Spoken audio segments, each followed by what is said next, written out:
Assalamualaikum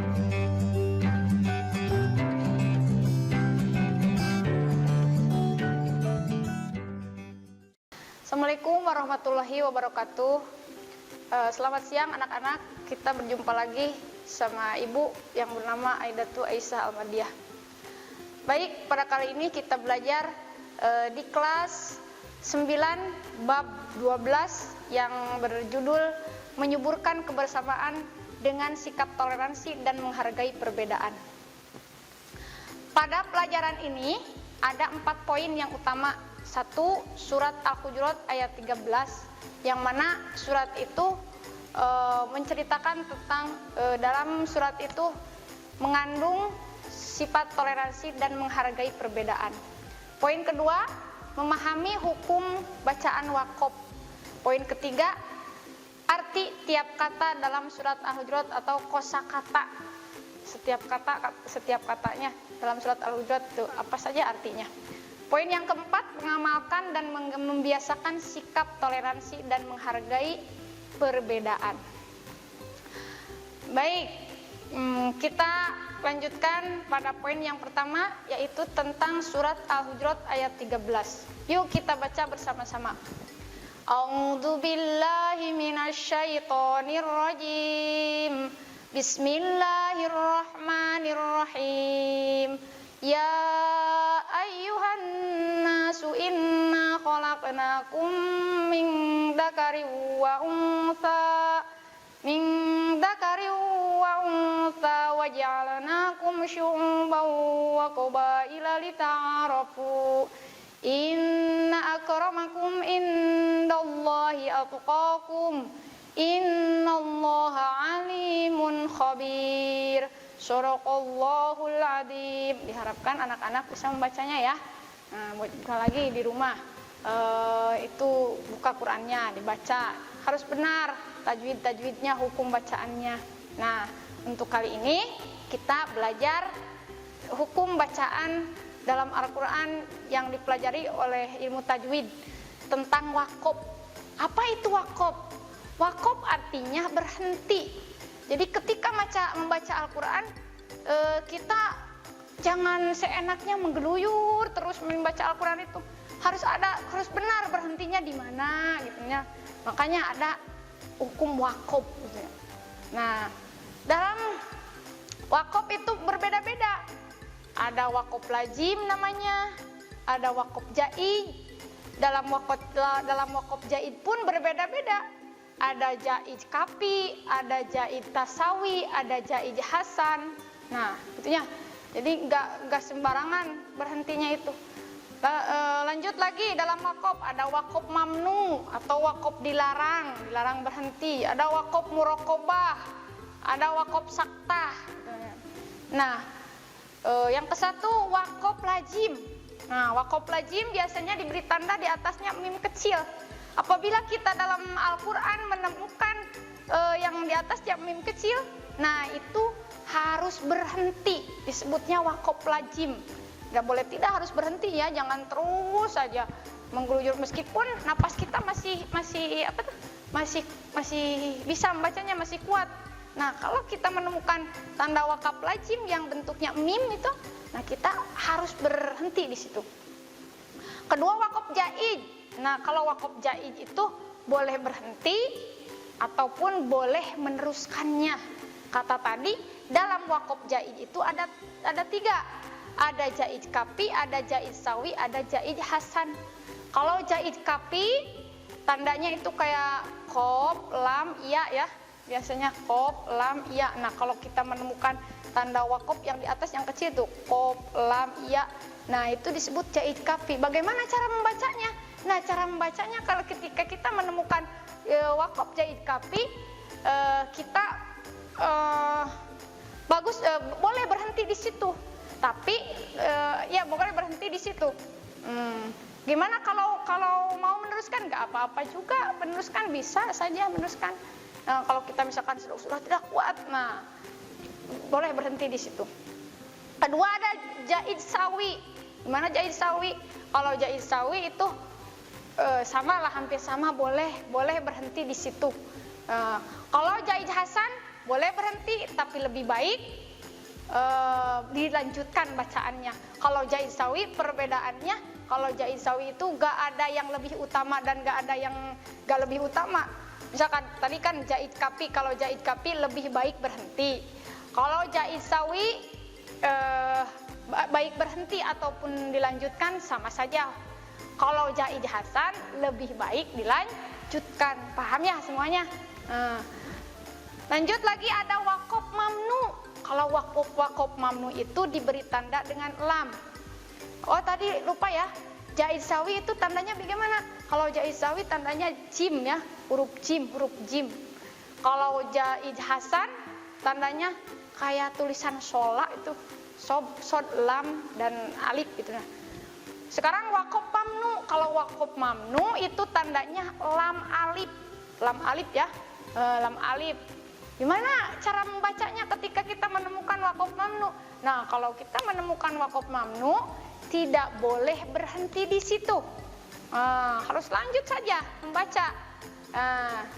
Coba praktekkan ya sama ustadz-ustadz kalian. Sekarang saktah. Nah, ada saktah. Gimana tandanya saktah? Kalau saktah itu tandanya sin. Di atas ada surat saktah. Gimana cara membacanya? Kita harus berhenti sejenak tanpa menghela napas. Berhenti sejenak tanpa mengambil napas lagi. Contoh dalam surat Al-Mutaffifin ada ya. Kala bal rona. Itunya. Jadi bacanya itu kala bal rona. Jangan kala bal rona, jangan gitu. Berhenti tapi tidak mengambil napas. Dan wakof yang terakhir ada wakof murokobah. Nah, wakof murokobah itu harus berhenti pada salah satunya. Biasanya kalau wakof murokobah tandanya itu titik 3 ataupun ada koma di atas 1 terus di bawah titik 2. Biasanya kalau ada wakof murokobah itu selalu beriringan. Kalau wakof murokobah di sini ada tanda wakof murokobah. Tadi selang lagi sama ayat beberapa kalimat ada lagi.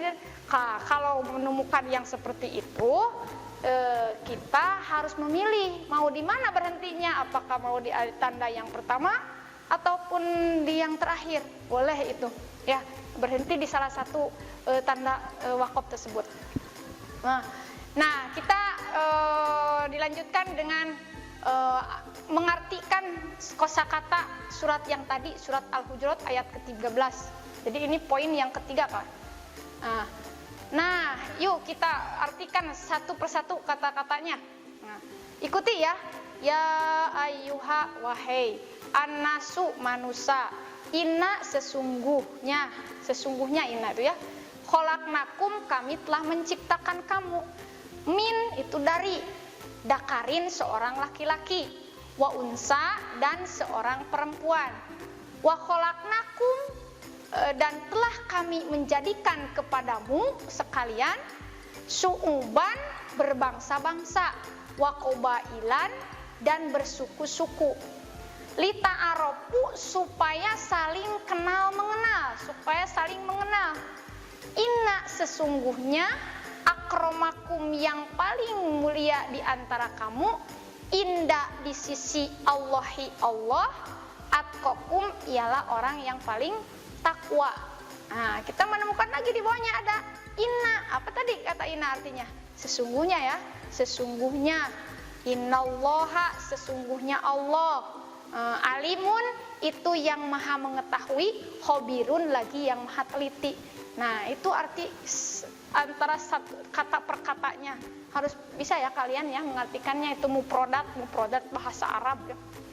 Nah, ini arti yang seluruhnya, arti tadi mah arti kata per kata, kalau ini arti semuanya. Nah, yuk kita baca. Wahai manusia, sesungguhnya kami telah menciptakan kamu dari seorang laki-laki dan seorang perempuan. Kemudian kami jadikan kamu berbangsa-bangsa dan bersuku-suku supaya kamu saling mengenal satu sama lain. Sesungguhnya orang yang paling mulia di antara kamu sekalian adalah orang yang paling takwa. Dan sesungguhnya Allah itu maha mengetahui lagi maha meneliti. Nah, dipaham dari ayat tadi, dari arti terjemahan ayat tadi, bahwa Allah menciptakan kita ini dari sepasang laki-laki dan perempuan, dari laki-laki dan perempuan. Kenapa dari laki-laki dan dari seorang perempuan, dari ayah dan dari ibu. Nah, dan diciptakannya kita ini berbangsa-bangsa dan bersuku-suku, berbeda-beda, gak ada yang sama ya, baik itu dari kampungnya atau rasnya atau sukunya atau keturunannya, itu berbeda-beda, sifatnya itu berbeda-beda. Supaya apa? Lita'arofu, supaya kamu semuanya saling mengenal satu sama yang lainnya, bukan untuk saling benci-membenci. Dan lita'arofu, dan sesungguhnya orang yang menurut ayat di atas, orang yang paling takwa, orang yang paling baik itu, orang yang paling mulia itu menurut ayat di atas adalah orang yang paling takwa menurut Allah. Bukan orang yang bagus postur tubuhnya, bukan orang yang kaya raya, bukan orang yang pintar, tapi menurut Allah orang yang paling mulia itu adalah orang yang paling takwa. Jadi meskipun kita tampan, meskipun kita raya, meskipun kaya, meskipun kita punya jabatan tinggi, kalau kita tidak takwa, maka menurut Allah itu bukan orang yang paling mulia. Jadi Allah itu tidak melihat terhadap dohir kita, tapi Allah melihat isi hati kita. Yang ingat, Allah itu maha melihat dan maha teliti ya. Nah, menginjak pada poin yang terakhir, mengamalkan dan membiasakan sikap toleransi dan menghargai perbedaan. Nah, untuk mengaplikasikan bagaimana kita menerapkan sikap toleransi. Apa itu toleransi itu? Toleransi itu apa? Toleransi itu adalah sikap menghormati perbedaan. Jadi kan kita tadi itu diciptakan oleh Allah itu berbeda-beda. Beda sukunya, beda rasnya, beda keturunannya, beda postur tubuhnya. Nah, dengan perbedaan itu kita harus bisa menghargai, harus bisa saling menguatkan dengan diterapkannya sikap toleransi. Toleransi terhadap sesama, toleransi terhadap makhluk, terhadap sesama manusia, ada toleransi terhadap sesama makhluk, ada toleransi antar umat beragama, ada toleransi antar penduduk negara gitu kan. Ya harus toleransi, harus saling menghargai meskipun kita berbeda. Kan ingat semboyan negara kita tuh apa? Bhinneka Tunggal Ika, berbeda-beda tetapi satu jua. Nah, coba kita lihat bangunan ya, bangunan itu kan terdiri dari bermacam-macam bahan, ada pasir, ada batu bata, ada semen. Kalau digabungkan, nah menjadi satu kekuatan, jadilah sebuah bangunan. Nah, kita juga begitu, meskipun banyak perbedaan, kita harus saling menguatkan karena kita ini saudara ya.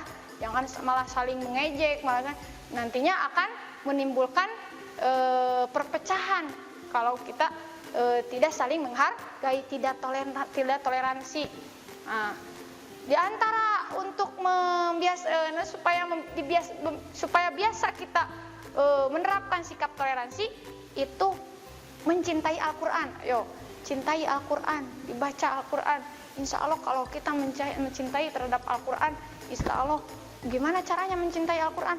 Rajin dibaca, rajin tahu artinya, dibaca minimal bisa membacanya ya, rajin dibacanya bukan rajin disimpannya.